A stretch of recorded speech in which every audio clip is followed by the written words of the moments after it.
Crouzet, cette réponse vous satisfait. Nous passons donc à la question posée par Adrien Morenas au ministre d'État, ministre de l'Intérieur. Monsieur Di Filippo, cette séance s'est formidablement bien passée jusqu'à votre arrivée dans l'hémicycle. J'aimerais que nous puissions écouter la question de notre collègue Morenas. Vous avez la parole. Merci, Monsieur le Président. Donc, ma question s'adresse à Monsieur le ministre de l'Intérieur sur les dysfonctionnements sérieux de l'Agence nationale des titres sécurisés, dite ANTS. L'accessibilité au site ANTS est difficile à certaines heures, voire totalement impossible sur une journée complète en raison du site qui ne répond pas. La durée d'attente auprès du service de maintenance téléphonique peut parfois atteindre plusieurs dizaines de minutes sans avoir d'interlocuteur après cette longue attente, alors même qu'il s'agit d'un appel facturé. Lorsqu'enfin vous réussissez à échanger avec un agent, on vous renvoie parfois à la cellule web où il faut exposer votre difficulté par mail avec un délai de traitement de plus de 15 jours. On dénombre de nombreux problèmes lors des validations de demandes en ligne, sans en connaître précisément les raisons, mis à part le message laconique suivant, divergence entre le portail ANTS et les données saisies, ce qui nécessite alors d'appeler l'ANTS. Il faut également noter l'impossibilité récurrente de valider des demandes en ligne si l'adresse mail fournie par le candidat a déjà servi sur un autre site officiel, ce qui oblige parfois le candidat à créer une adresse mail dédiée. On ne compte plus les problèmes de plateforme entre les auto-écoles et les candidats, les difficultés de création de comptes en ligne, les refus de réutilisation des photos numériques suite au refus du dossier, les dossiers en instruction pendant plus de 40 jours, l'impossibilité de rajouter les pièces manquantes en ligne à un dossier en souffrance. Tout ceci devant s'effectuer dans le délai de 7 jours imposé pour validation complète sous peine de clôturer du dossier, entraînant une reprise à zéro de la dite procédure.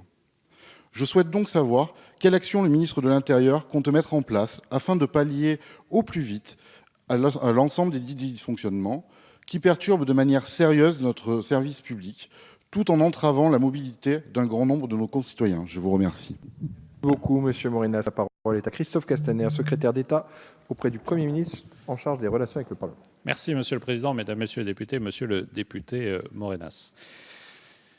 Je crois que ceux qui connaissent Alfred Jarry et Ubu se disent que de temps en temps, il aurait pu écrire quelques logiciels informatiques auxquels nous nous heurtons, et sans comparer évidemment celui que vous évoquez, le rôle de l'Agence nationale des titres sécurisés, ce que vous décrivez correspond à des heurts que beaucoup d'entre nous ont pu connaître. Et pourtant, il ne faut pas négliger l'amélioration du service que nous avons connu sous l'autorité du plan préfecture nouvelle génération. Cette réforme visait à moderniser, dans la ligne des orientations du président de la République sur la transformation numérique du service public, les processus de délivrance des titres.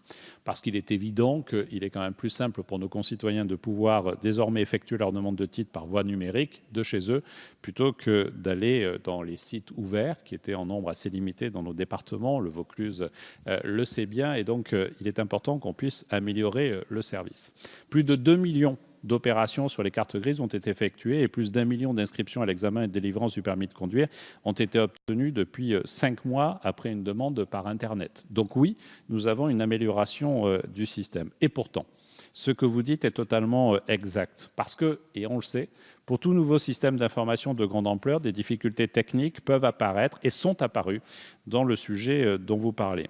Elles concernent une minorité de dossiers, bien heureusement, et dans tous les cas, une minorité n'est jamais acceptable, surtout quand on est dans cette minorité-là.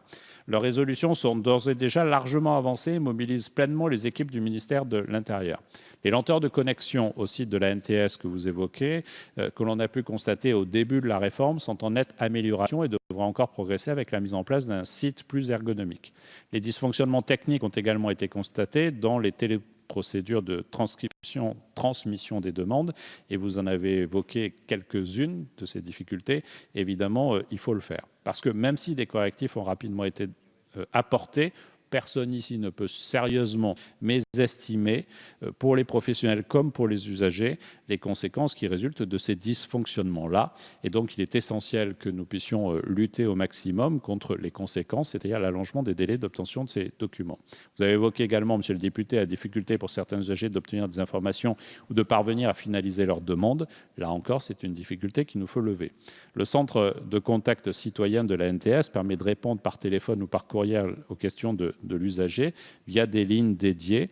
Je voudrais vous préciser, parce que là encore, vous avez parlé des attentes un peu longues, voire interminables, que nous avons porté le nombre de téléconseillers de 48 au début 2017 à 175 début 2018.